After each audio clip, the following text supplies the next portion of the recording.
Buen día para todas y todos. Buenas tardes para la gente que está en Europa. Eh, Hoy empezamos el día, el último día de clases, con una profesora de España, madrileña, pero radicada en Mallorca, profesora en el Conservatorio Superior de las Islas Baleares y solista de la Orquesta Nacional, creo no equivocarme. Bueno, Beatriz Tirado es una excelente profesora. Tuve la suerte de tenerla 4 años.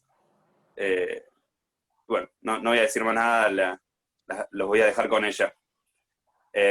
Recordamos apagar los micrófonos, mantenernos en silencio y cualquier pregunta o duda al chat. Cualquier miembro de la Pampa Sax será el encargado de comunicarle a la maestra. Bienvenida, Beatriz, muchísimas gracias. Un aplauso virtual.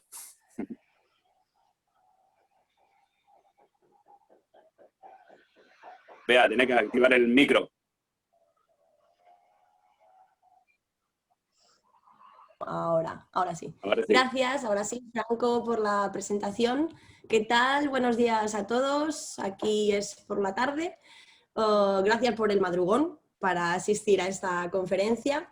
Y bueno, en primer lugar me gustaría agradecer la invitación al festival, como no era de otra manera, la Pampa Sax, y deciros, lo he estado comentando antes con los organizadores, que me parece una iniciativa increíble y que son las cosas que se deberían de estar produciendo en este estado en el que nos encontramos de pandemia o no, ¿no? Estoy muy contenta porque, bueno, estas conferencias, estos festivales nos ayudan a seguir estando en contacto, ¿no? Y a mantener viva pues, la ilusión por la que estamos todos aquí hoy, que es la música. Así que muchas gracias a la organización, muchas gracias a todos los que estáis ahí detrás de la pantalla también por conectaros, porque sin vosotros esto tampoco se podría estar produciendo. Espero poder conoceros en algún momento de nuestra trayectoria. Pues bien, cuando me invitaron al festival y me contaron un poquito en qué consistía mi participación, me puse a pensar. Y comparto con mi compañero Joaquín Sáez, no sé si tuvisteis la oportunidad de asistir a su conferencia, que no fue tarea fácil, ¿no? Porque, claro, tenía que hablar 1 hora sobre una temática libre para un público entendido. Y yo nunca había vivido este tipo de experiencias, ¿no? Así que, como os digo, me puse a pensar, pues qué charla podía ser de utilidad y a la vez qué discurso yo estaba preparada a afrontar con un mínimo conocimiento de causa. Así que, bueno, pues me decidí por la transcripción. Si tuvisteis la oportunidad de escuchar la conferencia de Keviar Quartet el miércoles en su ponencia, también hablaron sobre la transcripción, un poquito quizá más enfocado a su trayectoria como cuarteto, pero vais a ver que aunque se repita el título de la conferencia, voy a dar un punto de vista un poco diferente a lo que mis compañeros expusieron, a los cuales felicito porque fue una conferencia de un alto nivel y aprovecho para mandarles un saludo, ¿no? Entonces, esta discrepancia a la que me voy a afrontar hoy con respecto a la conferencia de mis compañeros me parece muy enriquecedora para todos, ¿no? Que tengáis muchos puntos de vista y que luego pues os quedéis con lo que más os apetezca o más consideréis apropiado. Bien, os voy a explicar un poco por qué he escogido este tema para hablar hoy aquí. Y es que el primer contacto que yo tuve con la música contemporánea fue a mi llegada a los estudios superiores. Mis primeras impresiones, tengo que decir que fueron bastante negativas, ya que lo primero que pensé fue que nunca iba a poder comprender esa música tan rara. Recuerdo a mi maestro, Rodrigo Vila, explicándome como si de una obra normal se tratara, pues los entresijos de dicha pieza y de dicha música, ¿no? Que ya que viene al caso, pues os voy a enseñar. La primera obra que me pusieron encima del atril fue Periple de Paul Mefano. En la diapositiva podéis ver la primera página de la obra. Y bueno, en aquel momento, claro, fue una chica como yo que nunca me había enfrentado a este tipo de cosas, pues tengo que deciros que me asusté un poco. Bien, continué mis estudios, continué investigando, continué tocando música contemporánea y todo tipo de repertorio como se suele producir en las enseñanzas superiores. Tocaba pues, música escrita para el saxofón, neoclásica, como Glazunov, como Ibert, como Debussy. También hacíamos transcripciones, porque forma parte también de la formación aquí en Mallorca de los estudios superiores. Tocábamos en el ensemble obras de todo tipo, me iba con mi cuarteto a tocar a la calle, en fin. Fui recibiendo un montón de influencias de muchas músicas, como creo que no puede ser de otra manera en unas enseñanzas de este nivel. Y me di cuenta, como de una manera un poco instintiva, de algo que nunca había experimentado, y era que lo que me proporcionaban esas obras raras que mi profesor me había hecho estudiar, la música contemporánea, a nivel técnico y sensible, me estaban proporcionando una de las mayores alegrías y satisfacciones que nunca antes había podido experimentar con mi instrumento, por no hablar de las superaciones que conseguí, ¿no? Yo cuando me pusieron esta obra encima del atril, dije, esto no lo voy a tocar, no lo voy a poder tocar nunca. Entonces, cuando finalizas el proceso, dices, joder, pues sí que he podido afrontarlo y además es que me encanta, ¿no? A nivel psicológico has superado algo que no creías posible y a nivel técnico, pues te brinda unas oportunidades inigualables. Bien, por otro lado, en este periodo, pues veía cómo en los conciertos que hacíamos, mucha gente se levantaba de los asientos, abandonaba el auditorio en el que nos encontrábamos, ya que no le gustaba lo que sonaba. O a mí ahora con el tiempo me gusta decir, no quería entender el acto que allí se estaba produciendo, cosa que no culpo, ya que no creo que a todo el mundo le tenga que gustar este tipo de música. Bien, pues estos hechos me hicieron preocuparme.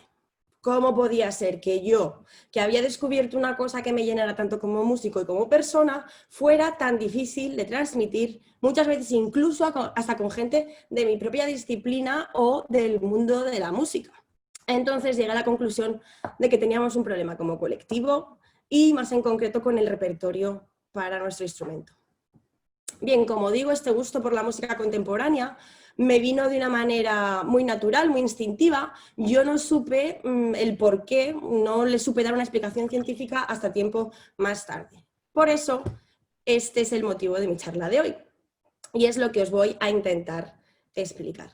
Entonces, quiero dejar claro antes de continuar que no pretendo hacer proselitismo, pero bueno, sí poner en relieve un poco cuál debería ser nuestra función como intérpretes del saxofón. Sensibilizar a toda esta gente que está aquí hoy conectada a la Pampa Sax, escuchándome, que seguro que proviene de muchos ámbitos diferentes del mundo de la música y más concretamente del saxofón, del problema real que tenemos entre manos y al cual creo le estamos girando la cabeza.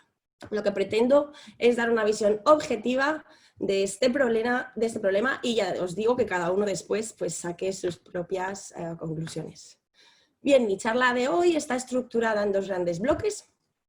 Comenzaré hablando del contexto histórico y estético de los siglos pasados, en el que os voy a explicar paso a paso cómo fue concebida la música en cada periodo y qué papel jugó la transcripción en el desarrollo de la historia de la música hasta nuestros días. Y el segundo gran bloque, pues me referiré a la bibliografía del saxofón y hablaremos sobre el papel que, en mi opinión, tendría que jugar la transcripción dentro del mundo del saxofón.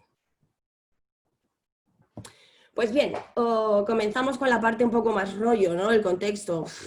Pero va a ser, creo, importante determinar ciertos aspectos que ocurrieron en el pasado para saber qué podemos y qué no podemos o qué deberíamos y no deberíamos hacer.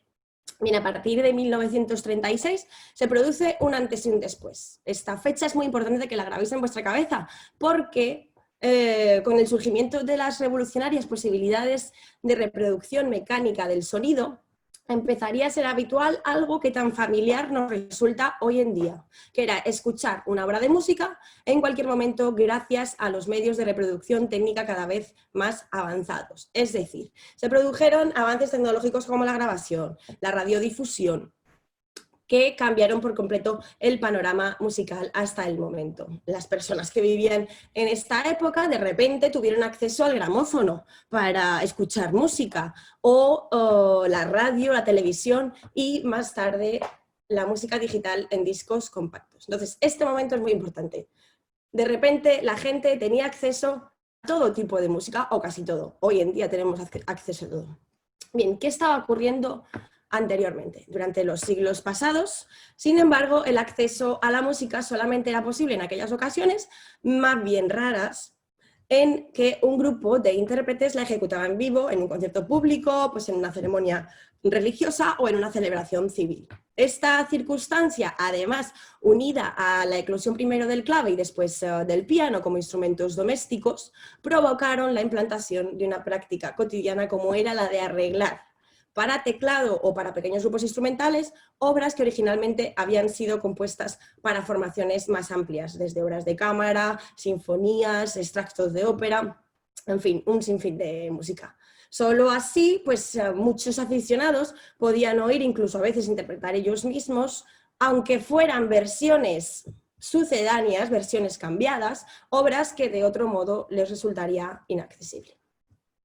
Bien, durante las primeras décadas del siglo XIX, al mismo tiempo, la expansión del concierto público como institución central para el consumo de la música y la cada vez más demandada figura del virtuoso musical contribuyeron en igual medida a la consolidación de la transcripción al piano de sinfonías y óperas. Es decir, tanto en un caso como en otro, la obra que se transmutaba presentaba un perfil y unas particularidades distintas de la composición original que tomaba como modelo, aunque mantenía su esencia y su identidad. El arreglo, podemos decir así, que muchas veces acababa derivando en una obra totalmente nueva. Voy a explicar un poquito más esta primera introducción que os he hecho. Antes de nada, me gustaría decir que las transcripciones, como toda obra de arte, tienen que cumplir una función determinada. Esto es muy importante también. No podemos transcribir por transcribir. Antes se transcribía porque cumplía una función, fuera estética, fuera pedagógica o fuera por el gusto del transcriptor, por la belleza del transcribir, ¿verdad? Pues bien, antiguamente no existía el concepto de tocar un instrumento, en un instrumento las obras que solamente habían sido escritas para él, por lo que voy a enumerar una serie de ejemplos para ilustrar este punto de vista. A finales del siglo XVI y comienzos del XVII, por ejemplo, encontramos madrigales, que eran composiciones de 3 a 6 voces, eran composiciones vocales, que eran publicadas por sus propios compositores, como que podían ser tocadas por voces o por violas. Otro ejemplo, el Fitzwilliam Virginal Book, que contiene 298 obras de diversa índole y que, como en la mayoría de manuscritos para teclado de aquella época, no estaban escritos para un instrumento determinado, así que podían ser interpretados por cualquiera de los instrumentos de la época, como el clave o el órgano. Un poquito más tarde, en el mismo siglo, Henry Purcell transcribe ocasionalmente para tecla la parte vocal y el acompañamiento de algunas de sus canciones. Otro ejemplo, Couperin, en sus libros de composición para clave, a menudo se ve que agrega una nota a pie de página sugiriendo que un trozo de música es igualmente efectivo o más cuando lo ejecuta un grupo especificado de instrumentos de viento o de cuerdas. Y no me podía saltar uno de los grandes transcriptores de la historia de la música, que fue Johann Sebastian Bach. Arregló para clave los 16 conciertos de Antonio Vivaldi y 3 para órgano. Además, enriqueció la viola, ya que transcribió para ella 2 conciertos que previamente había hecho para clarinete. Incluso se olvidó de precisar para qué instrumento o conjunto de instrumentos destinaba muchas de sus propias obras, como por ejemplo la famosa Arte de la fuga, que fue publicada sin ninguna indicación de instrumentación. Bien, como os he contado, pues hasta mediados del siglo XVIII la imitación o la transcripción se consideraba un proceso integrante, no solo del aprendizaje, sino también del trabajo cotidiano de los artistas. Así continuamos con nuestra historia de los siglos. A mediados del siglo XVIII era innovador también realizar armonizaciones de canciones tradicionales. Tanto en estas armonizaciones de piezas extraídas de cancioneros populares como los arreglos, estas dos formas de transcripción se convirtieron en productos muy importantes para el mercado musical.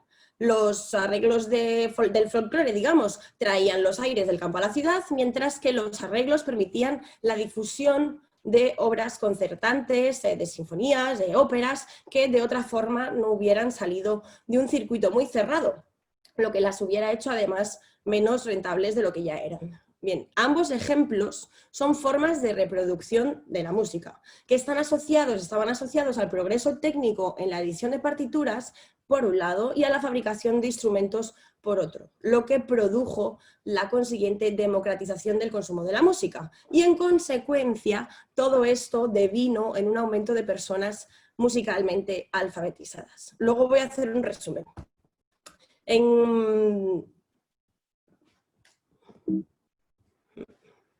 Bien, en una esfera diferente a la del mercado que os acabo de contar, también se detectaban otro tipo de arreglos que contribuyeron en igual medida pues, a la construcción de las tradiciones musicales que conocemos hoy en día. Encontramos en este apartado arreglos cuya finalidad se pueden expresar como homenaje a compositores del pasado. Por ejemplo, podemos pensar en el culto bacchiano, ¿no?, que se manifestó en numerosos arreglos y transcripciones. Algunos compositores mostraron su fascinación por la chacona.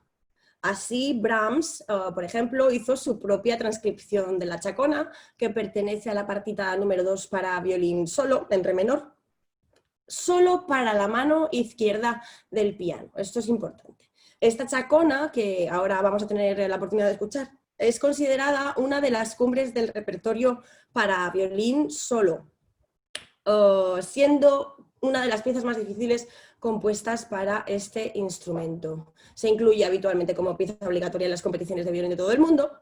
Y me ha parecido interesante resaltar este ejemplo para mostraros cómo Brahms, al realizar esta transcripción, quiere demostrar de alguna manera que el piano era igualmente capaz que el violín de igualar en belleza y complejidad esta obra maestra, componiéndola solo para la mano izquierda. Tengo que deciros que hay un montón de arreglos para infinidad de instrumentos sobre esta chacona. Busoni hizo otro arreglo, otra transcripción para piano, pero es a dos manos. No me ha parecido tan relevante como esta, porque si hablamos de la dificultad técnica que suponía para un violinista, y supone hoy en día para un violinista, interpretar esta obra, quiero que veáis también la riqueza que Brahms quiso darle al transcribir esta obra para la mano izquierda del piano, igualmente difícil para un pianista, ¿no? Y antes de escuchar un fragmento de la obra, me gustaría leeros una cita que llegó a decir Brahms sobre la Chacona 1004 de Bach, que me ha parecido pues muy bella.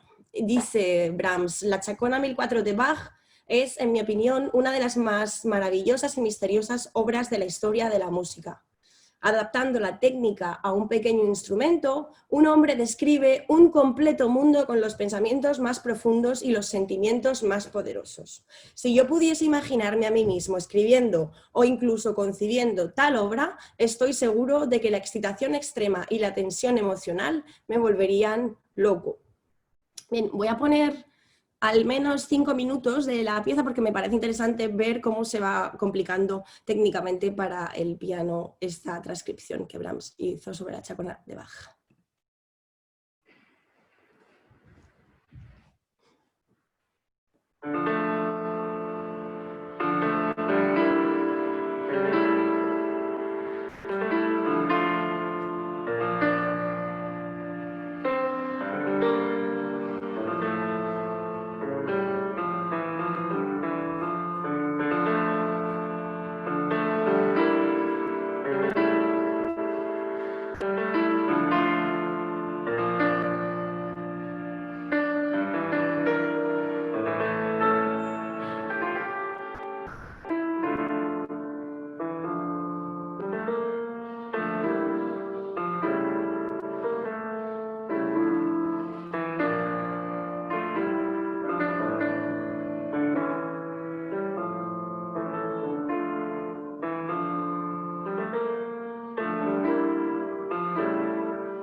hasta aquí. Tengo que decir que no es la versión que más me convence, pero las que me gustaban no tenían vídeo y me parecía importante visualizar técnicamente, ¿no?, cómo se ha adaptado una transcripción de un instrumento a otro. Y además, qué impotencia, ¿no?, ser pianista y no poder utilizar la mano derecha. Bien. Hoy aquí no sé qué ha pasado. Esta diapositiva no es la que se han mezclado. Un momentito. Sí, ahora.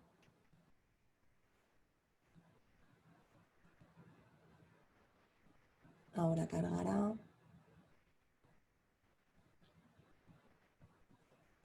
¿O no?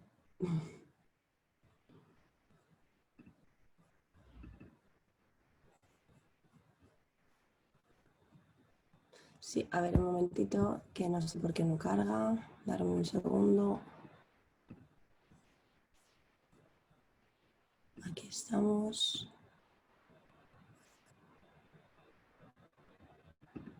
Ahora sí. Bien, pues continúo un poquito más finalizando este primer bloque.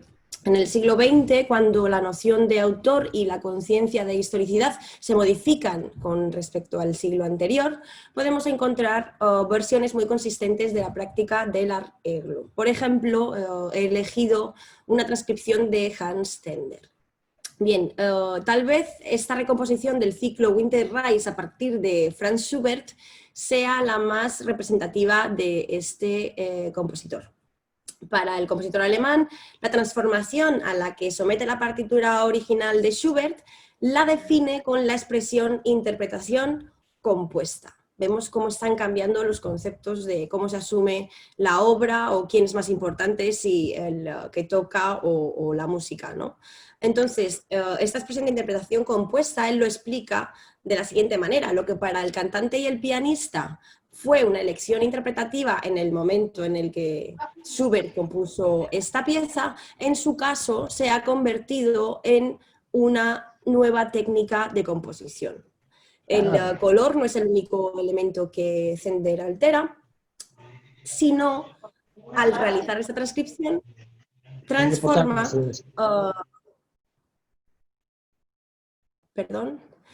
transforma la obra en una manera nueva de composición. Zender, a propósito de su Winterreise, dice que es una declaración de amor por la música de Schubert.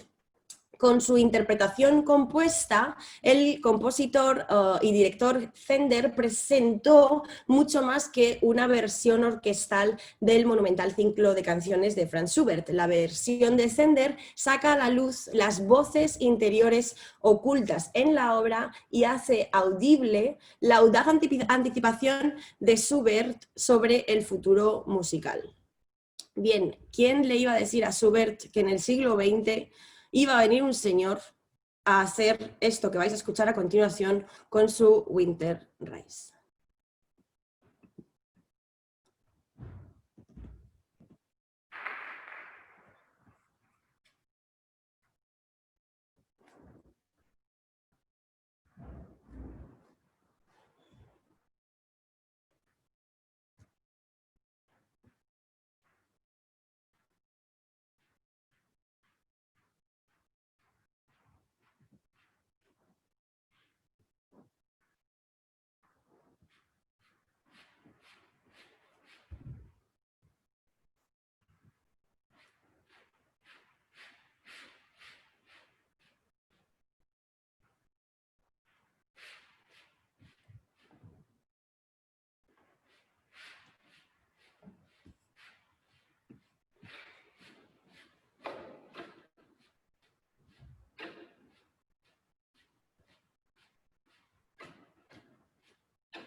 gezogen, fremd zieh ich wieder aus.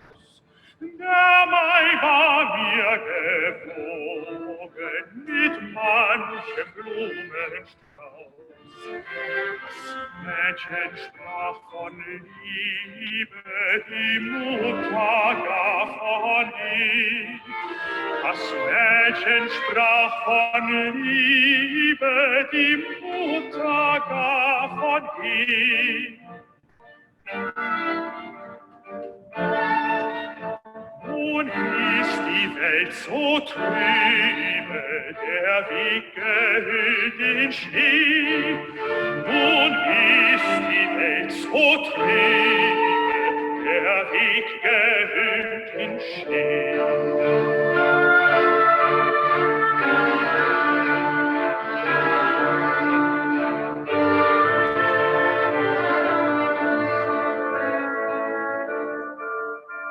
Ich kann zu meiner Reise nicht wählen mit der Zeit, muss selbst den Weg mir weisen in dieser Dunkelheit. Es zieht ein Mondenschatten, als mein Gefährte liegt.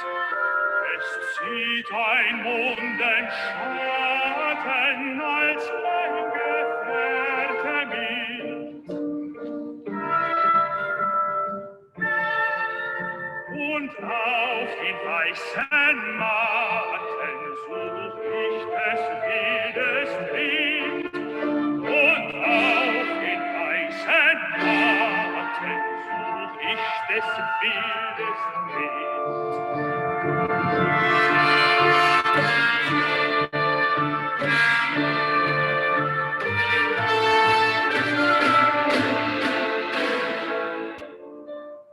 Was soll ich länger weinen, dass man nicht trieb hinaus?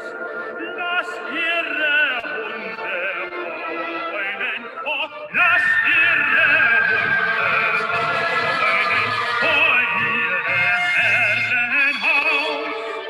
Die Liebe liebt das Wandern, Gott hat sie so gemacht. Von einem zu dem anderen, von einem zu dem anderen, Gott hat sie so gemacht.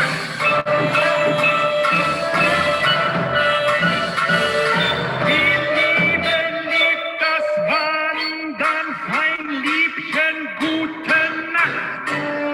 Von einem zu dem anderen, mein Liebchen, gute Nacht.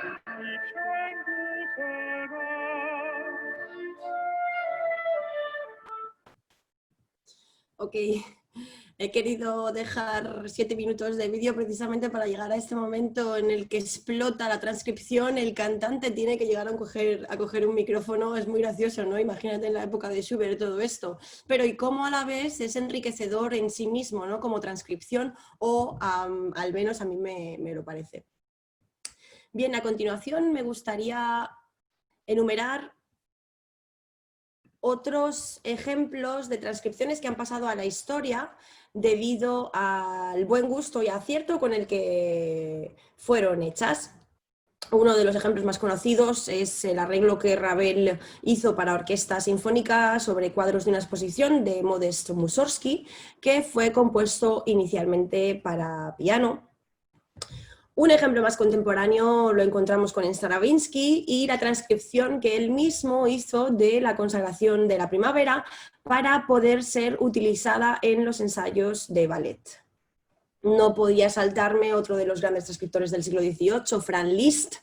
En sus versiones se permitió numerosas libertades, dejándose guiar por el deseo de lucir su gran técnica de pianista, aunque no en todas sus transcripciones reina el virtuosismo por el virtuosismo. En otras, por ejemplo, pues explota la grandiosidad del piano a la mayor escala posible.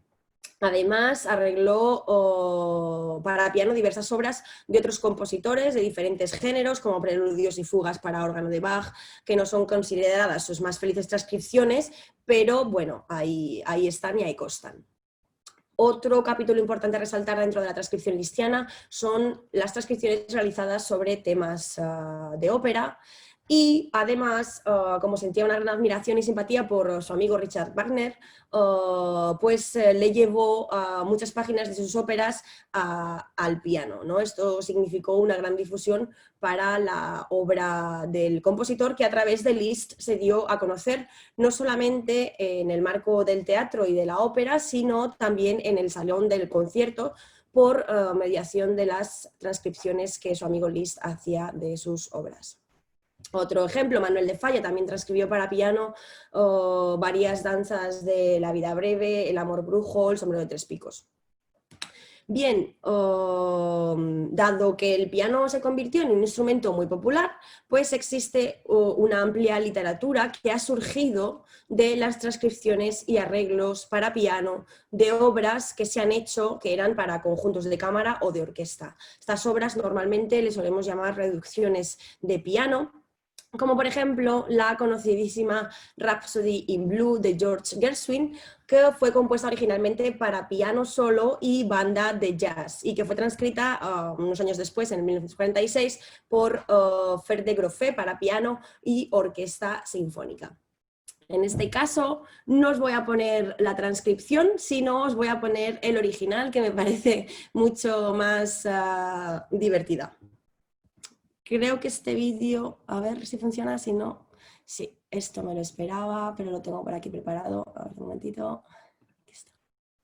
También voy a dejar como 5 minutos de la grabación, me parece además muy importante que escuchemos música juntos. Voy a dejar 5 minutos por lo menos de la grabación, porque es en el minuto 4 y pico, 5, donde aparece la banda de jazz. Entonces es lo que quiero que, aparte de ver la originalidad del original, que me parece más original, redundándome en la palabra, que la transcripción que se ha hecho a posteriori y que todos conocemos, que es la de para orquesta sinfónica, pero esta partitura la verdad que me parece mucho más graciosa. No record of American music would be complete without George Gershwin's Rhapsody in Blue, which was written for the Whiteman Orchestra and first played in Aeolian Hall in 1924. The most primitive and the most modern musical elements are combined in this rhapsody, for jazz was born in the African jungle to the beating of the voodoo drum.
Bien, hasta aquí.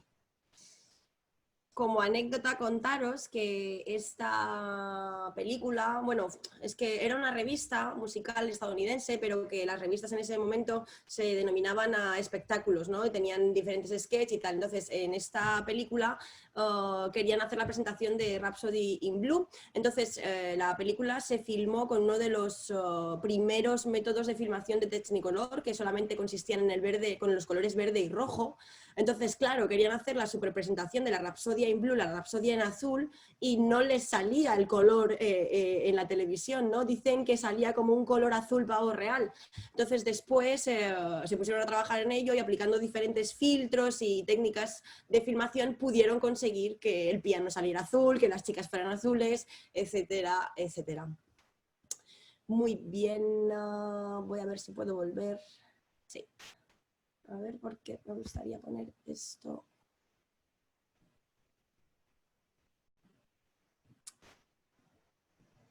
Pues bien, podemos ver cómo el fenómeno de la transcripción se ha ido sucediendo de manera natural a lo largo de la historia de la música, siempre con alguna función determinada. Y para cerrar mi primer bloque voy a recapitular. El acceso a la música solamente era posible en ocasiones excepcionales, por eso se empezó a hacer una reproducción, digamos, masiva de la literatura del momento. Además, la eclosión de instrumentos tan importantes como el piano o el clave, pues provocó la práctica del arreglo como medio de difusión. Además, la importancia de la figura del virtuoso musical provocó que se arreglaran numerosas obras para poder lucir a ese genio del romanticismo del que todo el mundo estaba pendiente. Además, se realizaban transcriptores como homenaje a compositores del pasado. También para reproducir un folclore que había sido hasta el momento transmitido de boca en boca, pero que ahora pasa a conformar parte de uno de los entretenimientos de la época. Además, se producen transcripciones porque se acelera el mercado en la edición de partituras. Además, se acelera la construcción de los instrumentos, lo que propicia que cada vez más gente tenga acceso a más partituras. O también como una transformación en las técnicas de composición. Por supuesto, de todas las transcripciones que se hicieron por los motivos que acabo de exponer y otros muchos que no están aquí reflejados, solo han perdurado en el tiempo, y vuelvo a insistir en esto, las grandes obras maestras. Bien, a continuación, me ha parecido importante enumerar una serie de definiciones de las que podríamos extraer una única acepción para formar el significado de la palabra transcripción. Y es importante porque hay ciertas connotaciones en estas definiciones que no puedo dejar pasar por alto, ya que si abstraemos el significado, comprenderemos que la obra transcrita deviene y se convierte necesariamente en una obra nueva. Entonces os voy a leer una serie de definiciones que me han parecido importantes agrupar para sacar, después de todas estas, un significado o muchos, que tiene muchas connotaciones la palabra transcripción de todas estas. La transcripción es una actividad que permite traducir un mensaje de un lenguaje a otro. La transcripción musical es una herramienta que permite trasladar una expresión musical de un código a otro. Se considera al transcriptor como al traductor de un libro, cuya obligación es reproducirlo con tanta exactitud como lo permitan los giros idiomáticos del lenguaje al cual se vierte la obra. La transcripción es la adaptación para un instrumento musical determinado de una música originalmente compuesta para otro instrumento. En general, la transcripción se mantiene cercana al modelo inicial. Se trata de reflejar con la mayor exactitud y fidelidad posible la partitura original. Como veis, en la diapositiva que os muestro en mi pantalla, he subrayado los términos, esas connotaciones que os digo, que nos tienen que hacer pensar sí o sí, esto es objetivo, que la transcripción es una palabra que significa traducir, trasladar el significado, reproducir, no modificar la sustancia, es algo cercano a lo primigenio. Entonces, bueno, solamente a modo de curiosidad me ha parecido interesante hacer un pequeño acercamiento a la definición de la palabra transcripción. Bien, he hablado mucho, pero ahora viene el meollo de la cuestión. Necesitaba poneros un poco en contexto. Entonces, paso al segundo bloque de mi conferencia, en la que haré un repaso sobre la bibliografía del saxofón desde sus inicios. Me parece muy importante resaltar que el uso de cualquier instrumento no es universal ni eterno. Podemos ver, si habéis ido a algún museo de música, que están llenos de instrumentos olvidados, ¿no? Y que se han vuelto extraños porque no han sido utilizados. Hoy en día, ¿quiénes se salvan de este olvido? Bueno, pues los instrumentos que han sido necesarios o siguen siendo necesarios para las obras maestras para las cuales han sido compuestos, ya que son las obras las que tienen prioridad.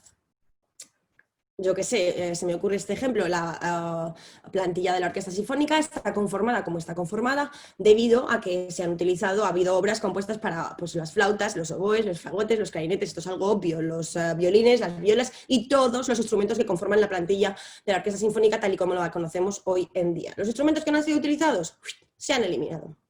Entonces, se me ocurre también lanzaros otra pregunta.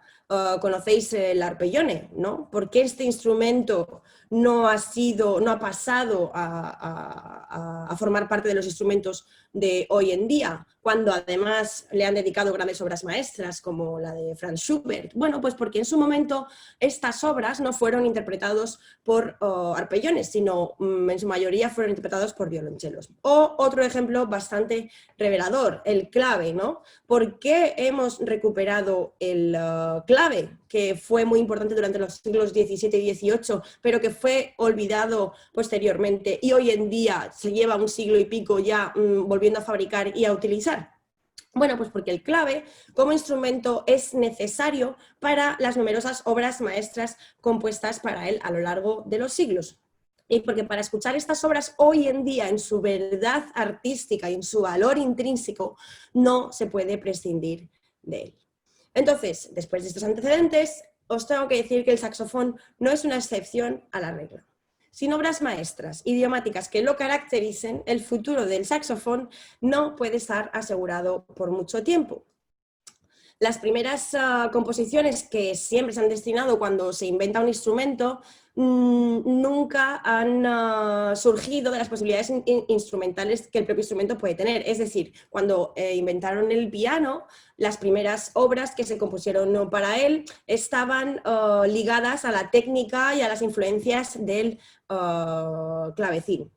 Las piezas de una naturaleza verdaderamente auténtica de cada instrumento no vienen hasta pasados unos años después. Entonces, vamos a ver ahora qué es lo que pasó en el saxofón, que es esto mismo que os estaba intentando explicar. Durante el siglo XIX, el saxofón se utilizó mucho en la ópera cómica y fueron muchos los compositores relevantes que compusieron para él, que eran del entorno de Adolphe Sax, que emplearon el saxofón en sus obras. Sin embargo, su papel, tenemos que decir que no fue sustancial.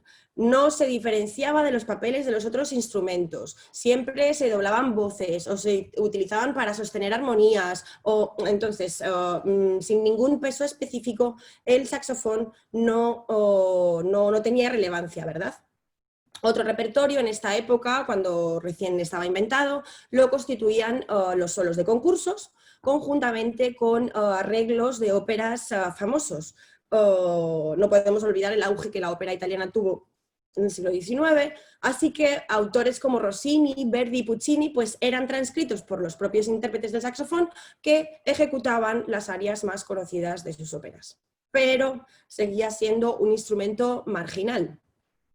Da el salto a posteriori al continente americano. Allí se reconoce las últimas décadas del siglo XIX formando parte de las bandas. Entonces, una nueva modalidad en la que aparecen los primeros virtuosos del saxofón es la de solista con acompañamiento de banda. En este contexto, pues los saxofonistas interpretan arreglos como los que he mencionado anteriormente, o piezas compuestas por ellos mismos, consistentes en temas con variaciones y pequeñas obritas, digamos.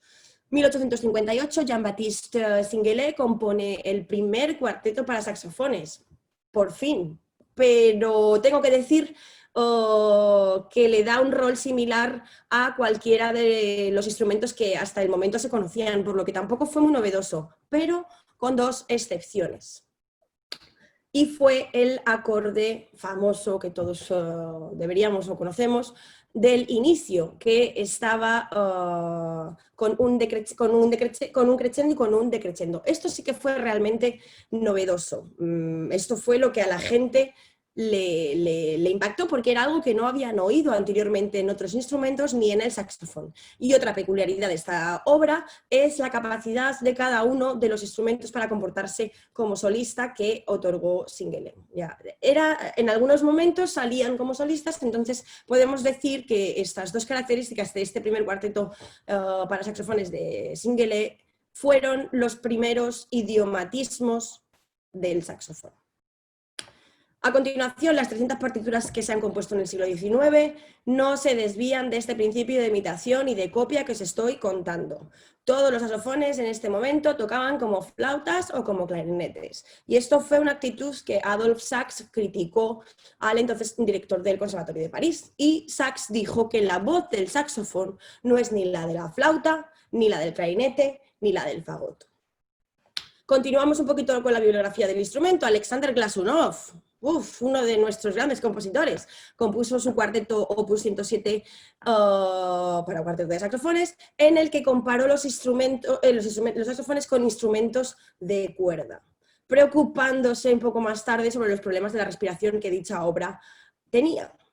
2 años después, el mismo Glazunov compone su concierto en mi bemol para saxofón alto dedicado a Sigurd Rascher, pero seguía pensando en otro instrumento de cuerda, que en este caso era el violín. Y otro ejemplo muy conocido, que seguro todos habéis tocado, habéis tenido contacto con él, Jacques Ibert compuso su concertino de cámara, en el que se refirió a la flauta, tomando como modelo su propio concierto para flauta compuesto 1 año antes. Así que, como vemos, las primeras composiciones que sí que fueron originales para el instrumento estaban concebidas y pensadas como para otros, pero sí, el saxofón, que lo toque el saxofón, no porque era un instrumento muy nuevo y era una tendencia habitual.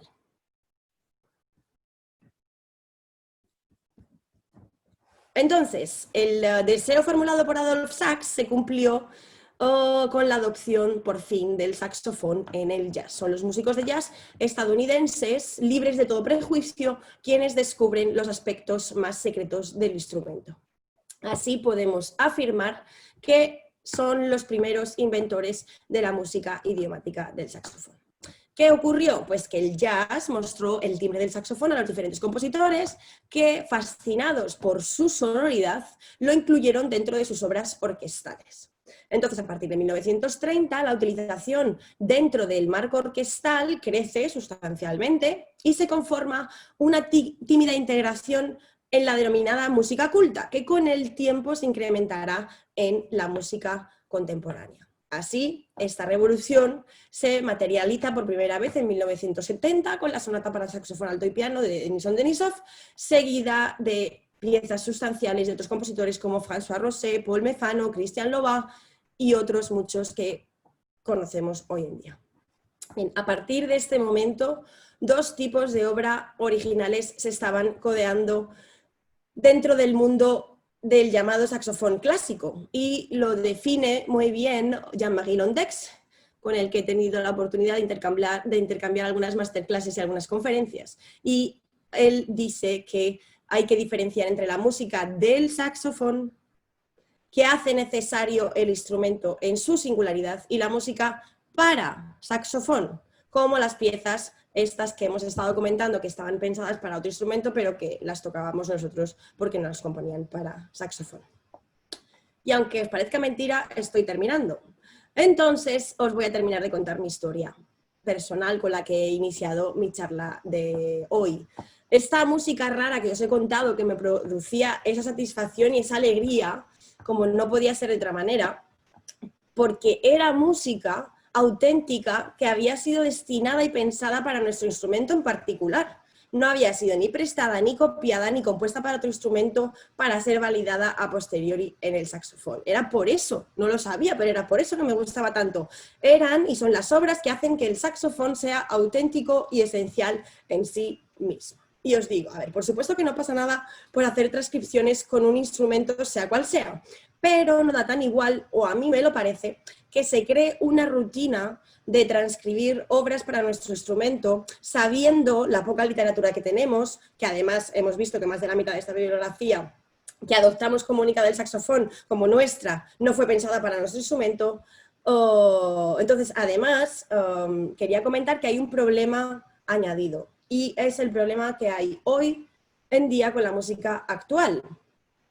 Mueve muy pocas masas, excepto en núcleos muy pequeños, al menos no en España, y no es consumida la música contemporánea. Culpa, además de nuestra como intérpretes, también de los programadores de las grandes orquestas más reconocidas del mundo. Entonces, yo me pregunto, si favorecemos que el público escuche con el saxofón obras que han sido compuestas para otros instrumentos y que encima son de periodos pasados, y ahora me tengo que poner seria, ¿qué función tenemos los intérpretes del saxofón si ni siquiera nosotros respetamos nuestra propia valía como tales?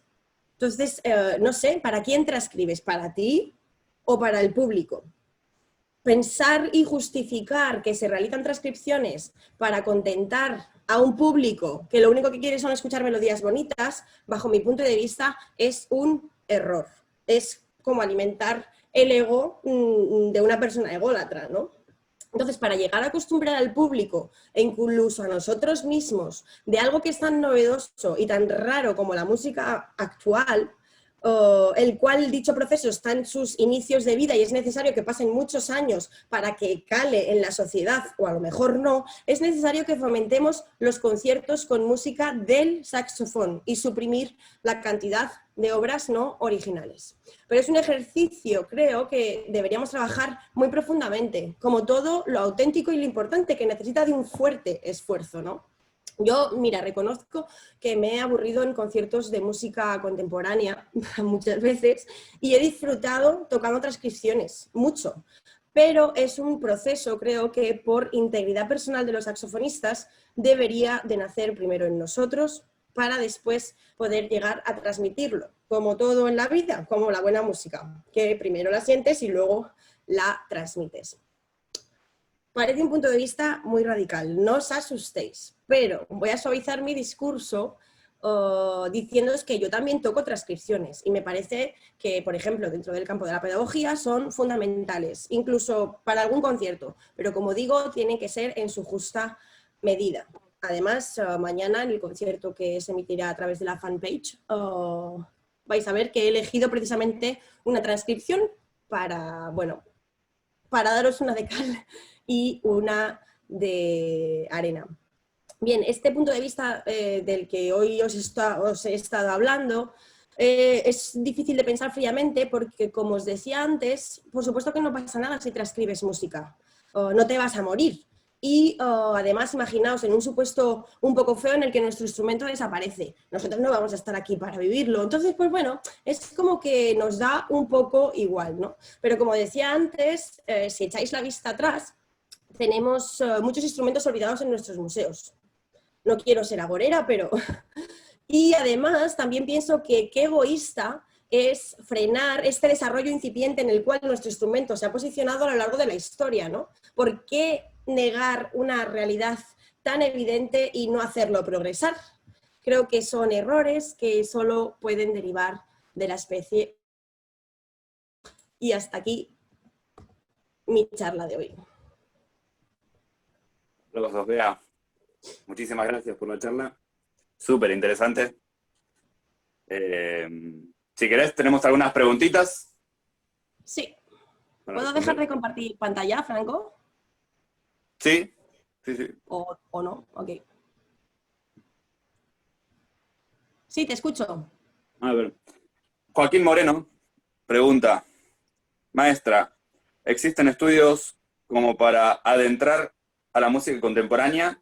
Si hay, ¿cuáles serían? Sí, los aforismos de Tiago Lan, ahora os lo pondré todo por el chat. También existen 10 pequeñas piezas para saxofón y piano de Edison Denisov, un poquito más complejas que estas, pero sí, yo me acuerdo que mis primeras iniciaciones con la música contemporánea antes de llegar al grado superior fueron con estas. Si me dais un minuto, os lo muestro. Genial.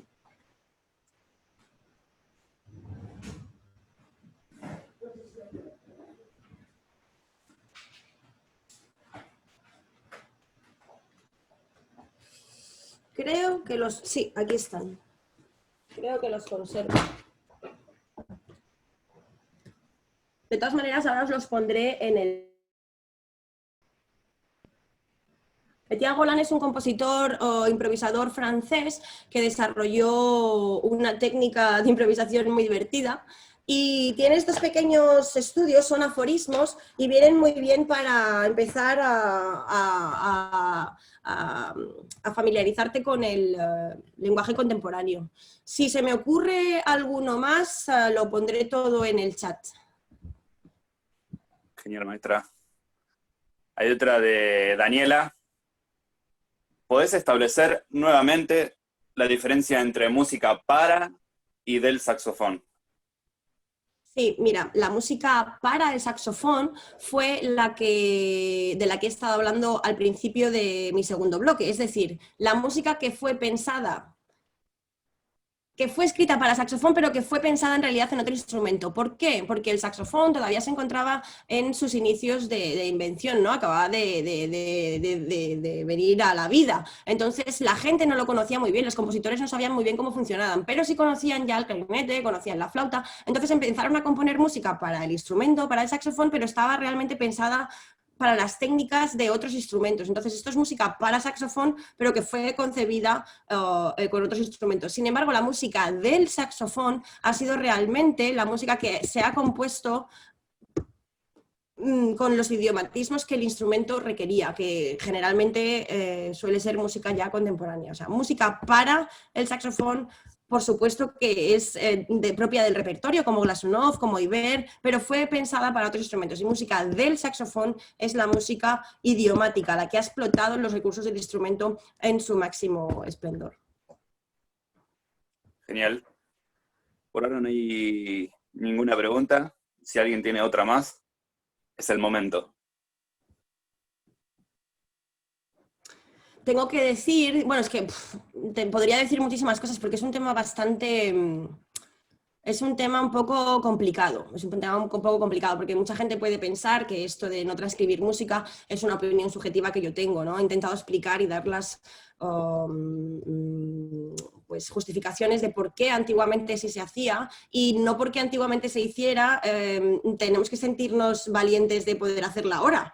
Y más hoy en día con los instrumentos. Se me vienen muchas cosas a la cabeza que os podría aclarar. Por ejemplo, sabéis que hay un montón de versiones en la música pop hoy en día, versiones de los Beatles, versiones de yo qué sé, de millones de cosas, pero no lo veo tan grave precisamente porque esas versiones que suelen ser con músicos pop, que suelen guitarra, bajo, piano, ya tienen su repertorio. Nosotros es que todavía no tenemos nuestro repertorio como para encima dejar de lado esa función de la que hablaba, ¿no? Del saxofonista, de seguir buscando repertorio.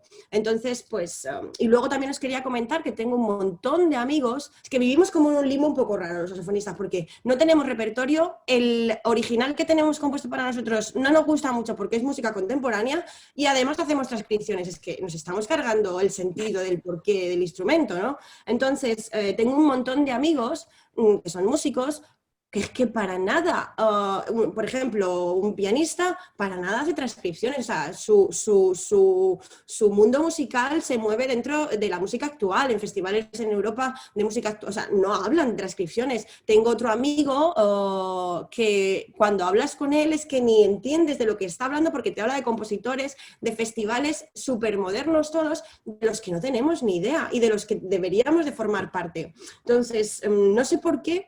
Y también tengo otra curiosidad que contaros. Cuando estuve estudiando mi máster en Finlandia, hice un dúo con un acordeonista, que el acordeón más o menos es contemporáneo al saxofón, y me quedé alucinada de... Bueno, hay que decir que Helsinki es una de las aulas más potentes a nivel mundial para acordeón, con Moscú. Me quedé alucinada de la cantidad de transcripciones, precisamente de Franz Liszt, que hizo para piano, y de otros compositores, la cantidad de transcripciones que trabajan. Muchísimas, porque dicen que les viene bien para la técnica, porque no sé qué, no sé cuántos, pero cuando me puse a trabajar en dúo con el acordeón, me di cuenta de que tenía unas posibilidades abrumadoras, casi más que el saxofón. O sea, se podrían hacer un montón de obras de corte contemporáneo para este instrumento y están, perdón, pero también, bueno, no lo voy a decir, iba a decir perdiendo el tiempo, no perdiendo el tiempo porque les aporta cosas, ¿no? A nivel pedagógico me parece muy bien hacer transcripciones, pero entonces encontré como una similitud entre los instrumentos de nueva creación, digamos, ¿no? Los instrumentos que son más jóvenes que un violín o que otros... no sé por qué hacemos esto, porque nos falta repertorio, porque no nos gusta la música contemporánea, no lo sé.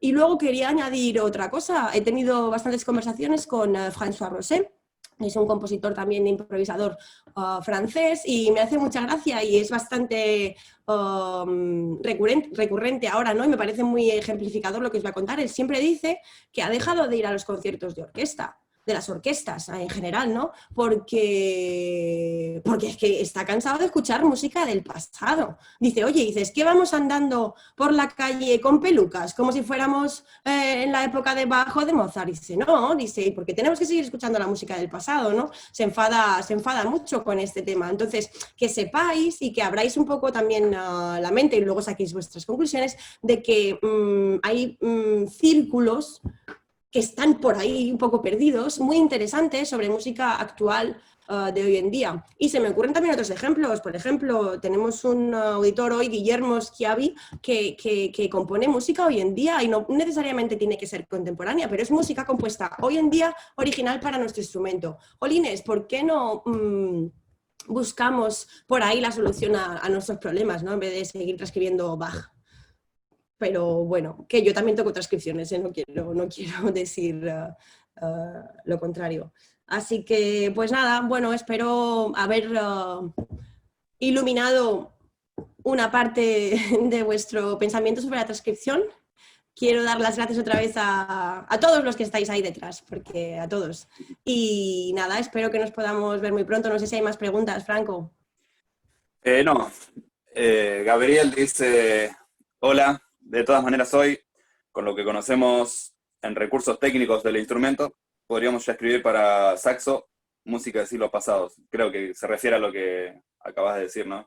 Que no necesariamente también puede ser con técnicas extendidas. Sí, no tiene por qué, no tiene por qué. No tiene por qué. Bueno, si no hay otra pregunta, agradecemos de vuelta a la maestra Beatriz. La verdad que es muy rico tener estas diferentes miradas, es lo que nos hace pensar, que a fin de cuentas es lo que nos hace crecer como saxofonistas. No sé si alguno de mis compañeros y compañeras quiere aportar algo. Guillermo, Matías, Steffi. Muchas gracias, Bea. Gracias a vosotros. Espectacular la charla, la clase. Te esperamos en Argentina y en La Pampa particularmente. Y yo aquí en España, ¿eh? Cuando pase todo esto nos tenemos que ver, sea allí o aquí. Buenísimo. Abrazo grande, Bea, muchas gracias. Muchísimas gracias. Excelente. Bea, Hasta luego. te robamos un minuto para que escribas en el chat los Sí. títulos. Perdón. Sí, disculpa, a ver dónde está el chat. Tiene que estar abajo. Sí, es que voy a dejar de compartir pantalla porque si no es un poco lío. Bien, bien. Sí, aquí lo tengo. Bueno, mientras Bea escribe, estamos felices por haberte tenido, Bea, y aprovechamos a invitar a las 15 horas la charla de Víctor Marín sobre el saxofón venezolano. Y mañana, a las 15 horas, concierto clausura con música de todas y todos los profesores que han pasado en la Pampa Sax, incluido Carlos, que no lo podemos tener en charla, pero vamos a tener su música. Al igual que el concierto de apertura, estará transmitido en vivo en la fanpage Encuentros Internacionales de La Pampa.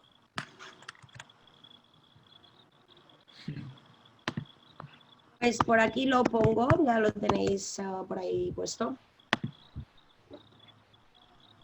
Genial.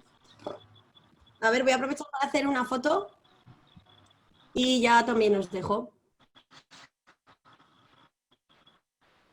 Perfecto. Gracias, Muchas Bea. gracias. Otro aplauso Hasta para la pronto. maestra. Gracias. Nos vemos todos. Hasta luego.